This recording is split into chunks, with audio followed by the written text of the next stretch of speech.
وقالوا لن تمسنا النار إلا أياما معدودة قل أتخذتم عند الله عهدا فلن يخلف الله عهده أم تقولون على الله ما لا تعلمون بلى من كسب سيئة وأحاطت به خطيئته فأولئك أصحاب النار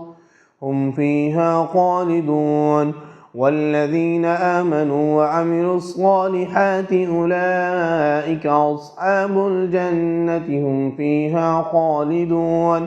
وإذ أخذنا ميثاق بني إسرائيل لا تعبدون إلا الله وبالوالدين إحسانا وذي القربى واليتامى والمساكين وقولوا للناس حسنا وأقيموا الصلاة وآتوا الزكاة ثم توليتم إلا قليلا منكم وأنتم معرضون وإذ أخذنا ميثاقكم لا تسفكون دماءكم ولا تخرجون أنفسكم من دياركم ثم أقررتم وأنتم تشهدون ثم أنتم هؤلاء تقتلون أنفسكم وتخرجون فريقا منكم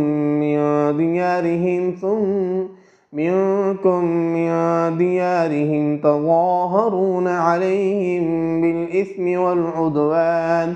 وإن يأتوكم أسارى تفادوهم وهو محرم عليكم إخراجهم أفتؤمنون ببعض الكتاب وتكفرون ببعض فما جزاء من يفعل ذلك منكم